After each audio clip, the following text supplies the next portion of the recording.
Hello प्यारे बच्चों, मैं सुधा स्वागत करती हूँ आप सबका आपके अपने चैनल तैयारी ऑनलाइन में। बच्चों, आज के इस वीडियो में हम कक्षा 9वीं के हिंदी पाठ्यपुस्तक कृतिका भाग 1 का पाठ 4 जिसमें एक कहानी दी गई है माटी वाली, जिस कहानी पर बच्चों वीडियो बना दिया गया है। यदि आपने उस वीडियो को नहीं देखा है तो सबसे पहले आप उस वीडियो को देखें ताकि वो कहानी आपको अच्छे से समझ आए। और जब आपको कहानी माटी वाली अच्छे से समझ आ जाएगा तो उसमें जितने भी प्रश्न आपसे पूछे जाएंगे आप उसका आंसर अपने शब्दों में लिख पाएंगे। तो सबसे पहले आपको क्या करना है बच्चों, माटी वाली पर बने हुए वीडियो को देखना है और वीडियो आप शुरू से अंत तक देखें। चलिए हम देर न करते हुए प्रश्न अभ्यास करते हैं। पहला प्रश्न हमारे सामने है, शहरवासी सिर्फ माटी वाली को नहीं उसके कंटर को भी अच्छी तरह पहचानते हैं। आपकी समझ से वे कौन से कारण रहे होंगे जिनके रहते माटी वाली को सब पहचानते थे। तो बच्चों, कहानी में हमने क्या पढ़ा है कि माटी वाली जो एक बुजुर्ग महिला थी वह क्या करती थी, सबके घर में लाल माटी पहुंचाया करती थी। क्योंकि बच्चों, लाल माटी सिर्फ माटी वाली ही सबके घरों में पहुंचाया करती थी, उसका कोई प्रतिद्वंदी नहीं था। उसके अलावा कोई भी लाल माटी नहीं लाता था, तो इसीलिए सभी लोग उसको पहचानते थे। अब देखिए, इसका उत्तर आप इस प्रकार से लिखें बच्चों। शहरवासी माटी वाली तथा उसके कनस्तर को इसलिए जानते होंगे क्योंकि पूरे टिहरी शहर में केवल वही अकेली माटी वाली थी। कनस्तर के द्वारा ही वह माटखाना से शहर तक मिट्टी पहुंचाती थी, उसका कोई प्रतियोगी नहीं था। माटी वाले की लाल माटी हर घर की आवश्यकता थी। लोग क्या करते थे बच्चों, उस माटी से चूल्हा बनाते थे, चूल्हे चौके को लीपते थे, घर की दीवारों की पुताई इत्यादि करते थे। तो माटी कौन ला करके देती थी, माटी वाली। उसके बाद आप लिखें, इसके बिना किसी का काम नहीं चलता था। किसके बिना बच्चों, तो माटी के बिना। इसीलिए सभी उसे जानते थे और उसके ग्राहक थे। वहाँ आने वाले नए किराएदार उससे परिचित हो जाते थे। वह पिछले कई वर्षों से शहर की सेवा कर रही थी। साथ ही माटी वाली एक हंसमुख स्वभाव वाली मिलनसार महिला थी। इसी कारण स्वाभाविक रूप से सभी लोग उसे जानते थे। दूसरा प्रश्न हमारा है, माटी वाली के पास अपने अच्छे या बुरे भाग्य के बारे में ज़्यादा सोचने का समय क्यों नहीं था। तो बच्चों, माटी वाली जो थी वह एक गरीब बुजुर्ग महिला थी और उसके पास कुछ ऐसा था भी नहीं जिसके लिए वह सोचे। तो इसका उत्तर हम इस प्रकार से लिखेंगे, माटी वाली अपनी आर्थिक और पारिवारिक उलझनों में उलझी निम्न स्तर का जीवन जीने वाली अकेली महिला थी। यानी निम्न स्तर यहाँ पर क्यों लेखक ने कहा है, निम्न स्तर इसलिए कहा है बच्चों क्योंकि माटी वाली बहुत ही गरीब थी, उसके पास कुछ भी नहीं था। अपना तथा बुढ़े जो उसका पति था उसका पेट पालना ही उसके सामने सबसे बड़ी समस्या थी, क्योंकि वह इतना नहीं कमा पाती थी कि वह अपनी ज़िंदगी अच्छे तरीके से जी पाए।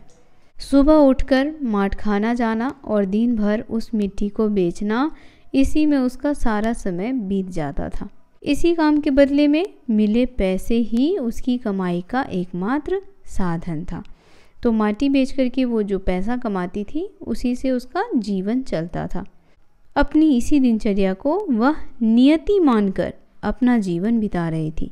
तो बच्चों, यहाँ पर लेखक नियति मानकर जीवन बिताना क्यों कह रहे हैं, क्योंकि माटी वाली को ऐसा लग रहा था कि उसके भाग्य में यही है और वह भाग्य से समझौता नहीं कर सकती, जो है उसी के साथ जी रही थी। ऐसे में माटी वाली के पास अच्छे और बुरे भाग्य के बारे में सोचने का समय नहीं था। तीसरा प्रश्न है बच्चों, भूख मीठी की भोजन मीठा से क्या अभिप्राय है। तो देखिए, यहाँ लेखक जो हैं वह यह कहना चाहते हैं कि जब इंसान को भूख लगती है तब वह यह नहीं देखता कि उसके सामने कैसा व्यंजन रखा है, स्वादिष्ट है या रूखा सूखा। तो लेखक ने यहाँ पर कहा है कि भूख मीठी होती है, भोजन नहीं। इंसान को भूख लगना चाहिए, तभी वह भोजन को कर पाएगा। यदि आपका पेट भरा हुआ है और आपके सामने स्वादिष्ट भोजन रख दिया जाए तो भी आप उसे नहीं खाओगे, और भूख लगा हो तो आप सूखी रोटी भी बहुत ही प्रेम से खाओगे। तो इसीलिए लेखक क्या कहते हैं, भूख मीठी कि भोजन मीठा। तो क्या मीठा होता है बच्चों, भूख। अब इसका उत्तर आप इस प्रकार लिखें, भूख और भोजन का आपस में गहरा संबंध है। स्वाद भोजन से नहीं बल्कि मनुष्य को लगने वाली भूख में होती है। भूख लगने पर रूखा सूखा भोजन भी स्वादिष्ट लगता है, और भूख ना होने पर स्वादिष्ट भोजन भी कैसा लगता है बच्चों, बेस्वाद। वीडियो पसंद आ रहा हो तो इसे लाइक और अपने दोस्तों को ज़्यादा से ज़्यादा शेयर करें। आपका कोई प्रश्न और सुझाव हो तो उसे हमें कमेंट में लिख करके अवश्य बताएं। अगला प्रश्न है, पुरखों की गाढ़ी कमाई से हासिल की गई चीज़ों को हराम के भाव बेचने को मेरा दिल गवाही नहीं देता। मालकिन के इस कथन के आलोक में विरासत के बारे में अपने विचार व्यक्त कीजिए। तो माटी वाली जिस घर में माटी देने जाती थी, उस घर की मालकिन क्या कहती है कि पुरखों की जो चीज़ें दी गई हैं उसे वह ऐसे ही औने पौने दाम में बेचना नहीं चाहती। तो ऐसा वह क्यों कहती है, इस पर आपको अपने विचार देने हैं। तो इस प्रकार से इसका उत्तर लिख सकते हैं आप, हमारे पुरखों ने अनेक संघर्षों के बाद इन चीज़ों को पाया है। इन वस्तुओं का मूल्य हम धन से नहीं आंक सकते। हम चाहे इन वस्तुओं में वृद्धि न कर पाएं, परंतु इन वस्तुओं को कौड़ियों के दाम बेचने का हमें कोई अधिकार नहीं है। कुछ लोग स्वार्थवश इसे औने पौने दामों में बेच देते हैं, जो कदापि उचित नहीं है। हमें इसके पीछे छुपी भावना और मेहनत को समझना चाहिए।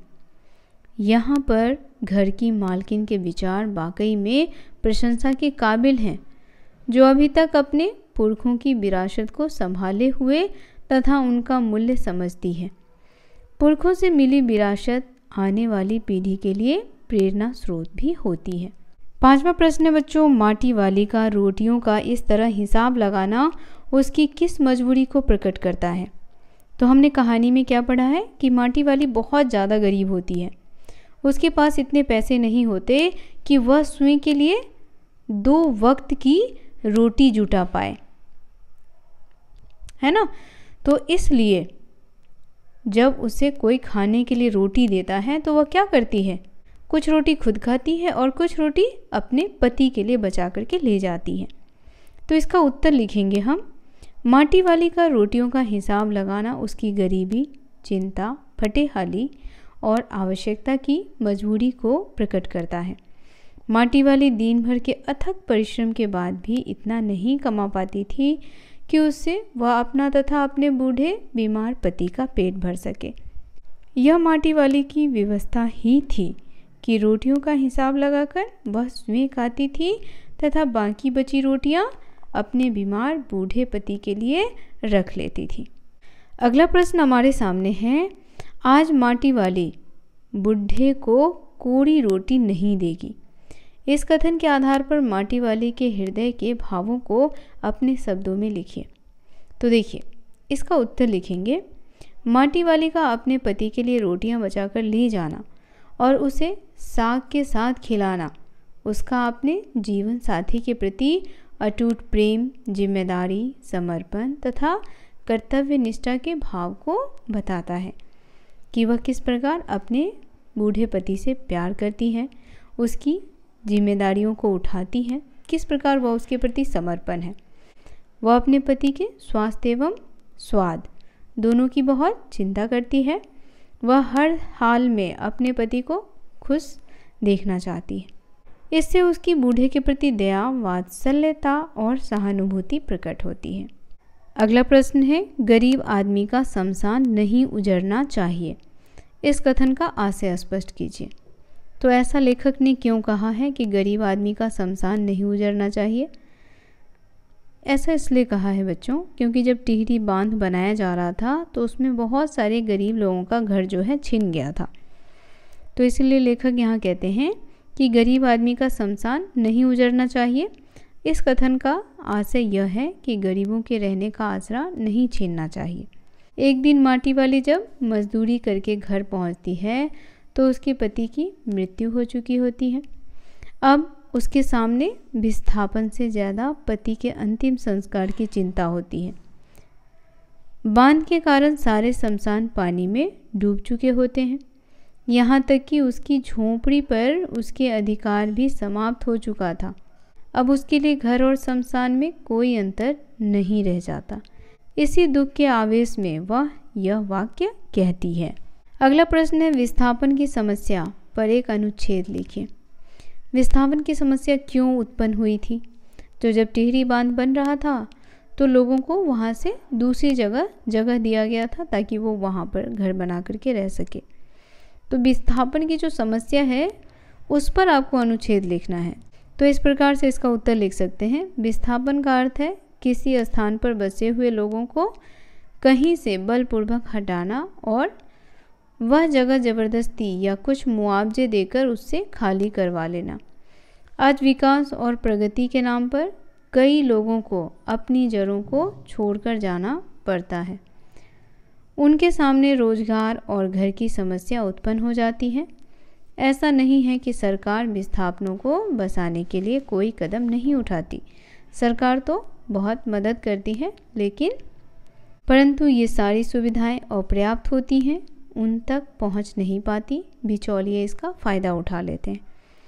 तो देखा आप लोगों ने कि सरकार जो है वह लोगों के लिए बहुत कुछ करती है, लेकिन आम लोगों तक यानी आम जनता तक ये सारी चीज़ें पहुंच नहीं पाती है।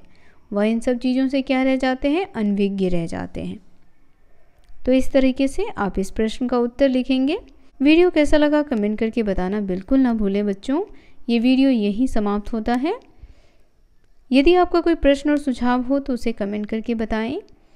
साथ ही वीडियो को लाइक और ज़्यादा से ज़्यादा शेयर करें। मिलते हैं आपसे अगले अध्याय के साथ। तब तक के लिए आप सभी का धन्यवाद।